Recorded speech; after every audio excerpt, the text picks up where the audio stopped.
Welcome to Golden Isles TV. Today we are bringing you a brand new health segment from Southeast Georgia Health System. Today's segment is all about diabetes. Did you know that there are 1 million people in Georgia living with diabetes?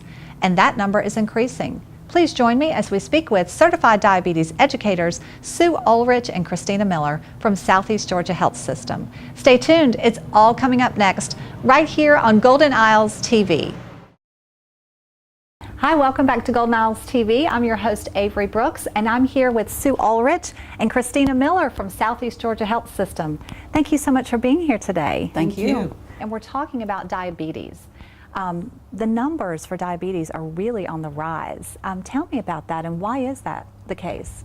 Well, you're absolutely right. Over 30 million Americans have diabetes, and over 84 million Americans have prediabetes.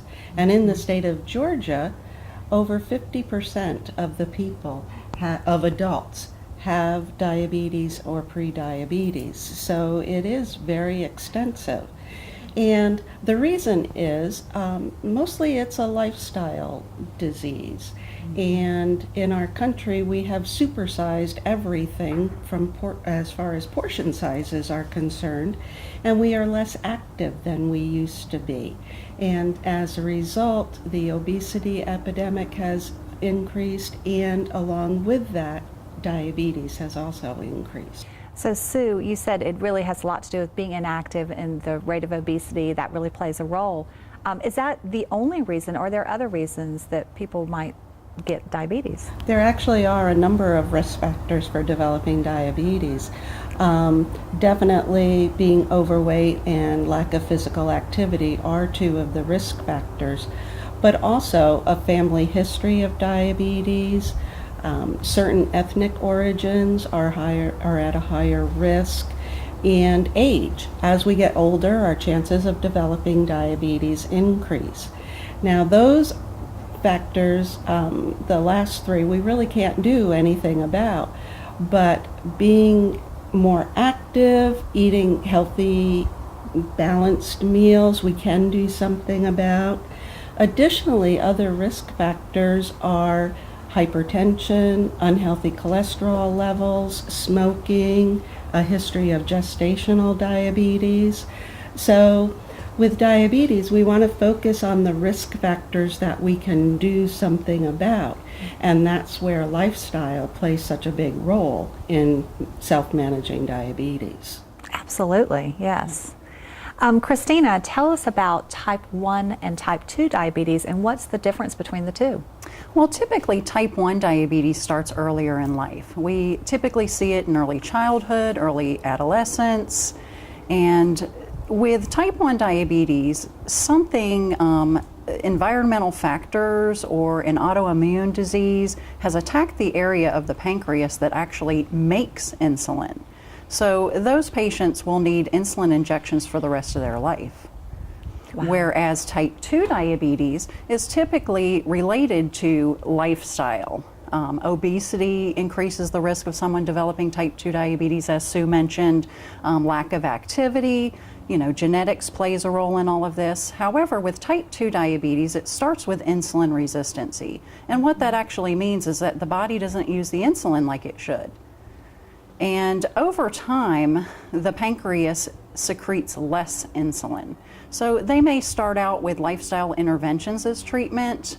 Activity, nutrition may require pills at some point, but if the disease progresses, and it can, they may also need insulin injections. Wow, that's a lot to absorb and think about, but it's good to know that you can start with sort of traditional treatments, just changing your diet, lifestyle, and then hope you can kind of take care of it before it reaches full diabetes. Sue, I was going to ask you, what is pre-diabetes versus diabetes? How do you know if you have pre-diabetes, or how do you know if it's turned into full diabetes? Pre-diabetes is somewhat in between not having diabetes and having diabetes. where blood sugar numbers are a little bit higher than someone without diabetes, but not yet high enough to be diagnosed with diabetes. And with pre-diabetes, people are at a higher risk of developing type 2 diabetes. And so when someone has pre-diabetes, we want to make sure that they learn about making lifestyle changes also, because with lifestyle changes, a lot of times they can prevent or delay the onset of type 2 diabetes. And the way we determine whether someone has diabetes or pre-diabetes is by a lab test. It can be either a fasting glucose, which is a glucose that's done on an empty stomach, or it can be done by a test we call an A1C, which gives us an average of the glucose over the last 2 to 3 months. And depending on where those numbers fall, the person will either have no diabetes, pre-diabetes, or type 2 diabetes. Okay. So there are specific testing and specific categories for each. Absolutely. Right. Good to know. Good to know. Sue, let's talk about prevention. Can you tell me a little bit about how we could prevent diabetes? Absolutely. With diabetes prevention, we focus a lot on lifestyle changes, eating healthier, increasing activity levels, and by doing those, then hopefully we can lose a little weight, and that will bring those numbers down quite a bit. Right, so even taking a brisk walk every day is helpful. Absolutely. And we don't have to do it all at once. If someone wants to start slowly, they can start with 5 or 10 minutes and then maybe do that 2-3 times a day and build up on their activity level. Absolutely. Good to know that we can just do one step at a time. Even the small changes are helpful. Absolutely. Yeah. In fact, we find a lot of times people are more successful by making small, gradual changes than making big changes all at once. Right, makes sense. Yeah. So Sue, tell me, if you do have diabetes, is there a cure or the treatment? Obviously there are treatments. Tell us about that and tell us, is there a cure? Well, unfortunately, there is no cure for diabetes, but with making lifestyle changes and living healthy, a lot of times people can definitely keep those blood sugars under control and have a very good quality of life. And for some people, they need a little bit extra help. The lifestyle changes aren't enough to keep those blood sugars where we need them to be. And so for those people, we do have diabetes pills. There are multiple diabetes pills that can be used. Some people find that just one diabetes pill works. Other people may need more than one diabetes pill. And as the diabetes continues to progress, they may find that they need to be on insulin. Insulin isn't a bad thing. We produce insulin in our body, and that's what keeps our blood sugars under control. And for some people with type 2 diabetes, they just aren't producing enough insulin anymore, and so they need a little bit extra to meet their body's requirements. And so with diabetes, there are multiple treatment options, and it just depends on that particular person and what that person needs as far as what treatment is going to work best for them.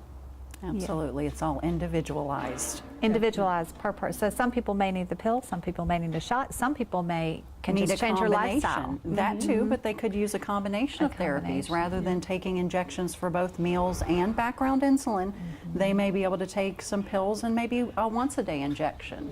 That's good to know. So it sounds like it's all very manageable with the right care. Absolutely. Exactly. So Christina and Sue, you are both diabetes educators, certified actually. Yes. And tell us why that is important. Well, a certified diabetes educator is a healthcare provider that actually possesses comprehensive knowledge in the management of diabetes, pre-diabetes, and managing your condition.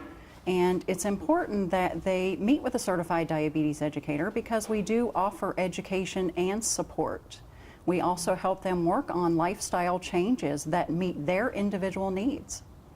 Right, so they really need to come to somebody who is certified, who knows exactly what they're doing, and can set up a customized treatment plan for Absolutely. them. Definitely. This will help them be more successful in managing their condition. And it's more, you also need support. It's not just about the treatment itself. In order to continue with managing your diabetes, it is a long-term, uncontrolled condition for some people. And we meet with those people to help them work on ways they can better control it. A lot of people are unfamiliar with things that they can be eating, and we are hearing so many myths online. People are managing what they're eating, and it's important that they learn to manage. Right, that is so important. Can you touch on that a little bit more as far as what to eat and what not to eat? Just some small changes and maybe... Well, here's the thing. We are being told that we can't have anything white. We are not allowed fruit. We're never allowed to have a piece of chocolate again. Can you imagine that? I can't imagine that, no. And everything is in moderation. And it really is learning that the foods are not our enemy. It's proper portion control. Really? So it doesn't even have to do necessarily with the foods as much as the portions. Right, and learning how to eat those foods correctly in the right portion sizes and in moderation. And we don't tell people you can't have this, you can't have that.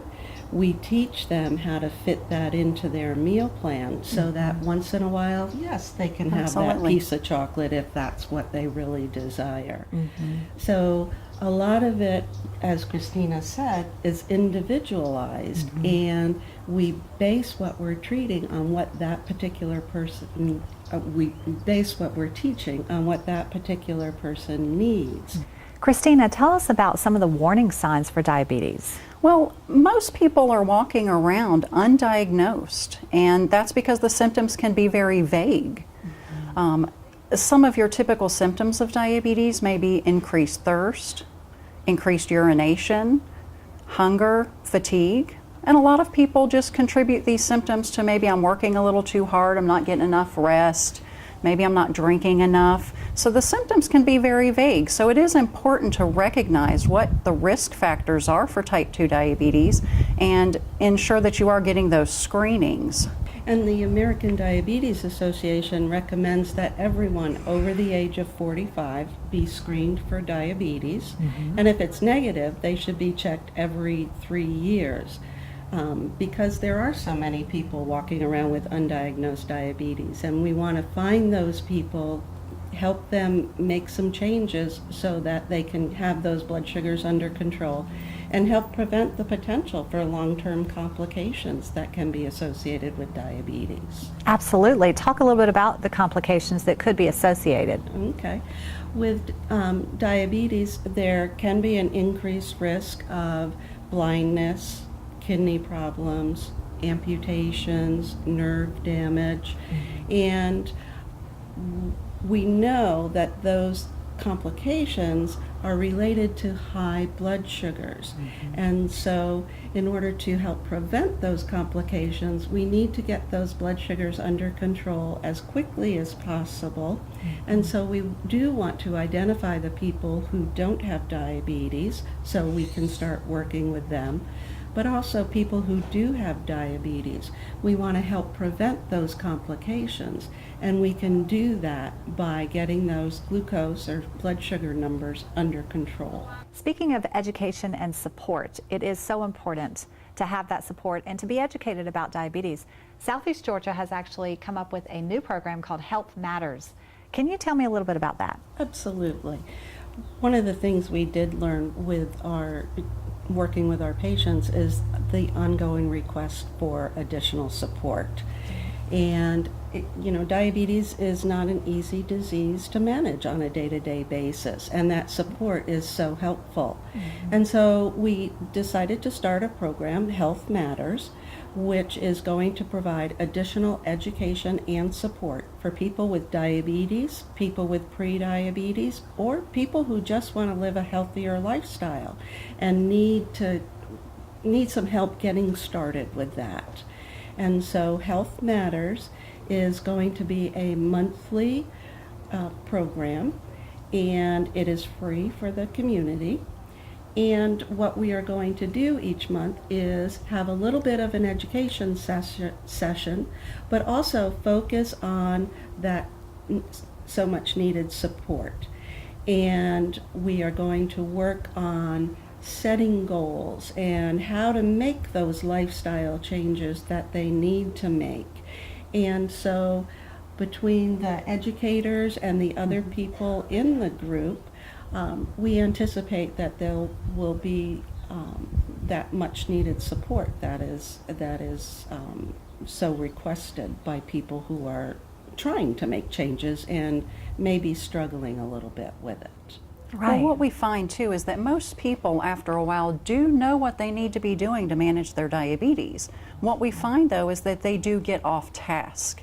And sometimes this support is just about bringing them back in and getting them back on track with managing their condition and doing the things that we need to do to stay healthy. What a great idea. This really is going to be wonderful for our community. It is free.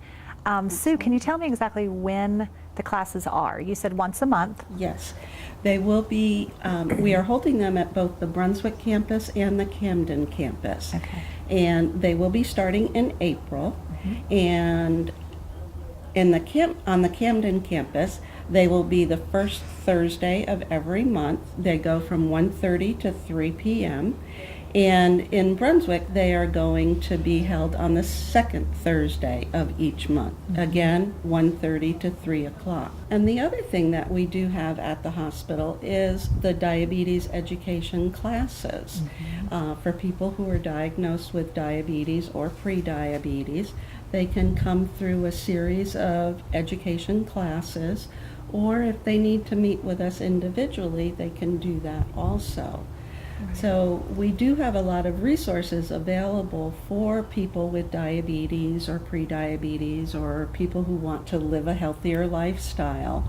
So we definitely hope that they start taking advantage of those resources. Absolutely. They're here for you, Southeast Georgia Health System. So many programs that can be individualized or group support as well, and lots of education. So Health Matters, you can find out more information on the website. Well, thank you so much for being here today. We really appreciate your time. Thank you for having us. Yes, thank you. You're welcome.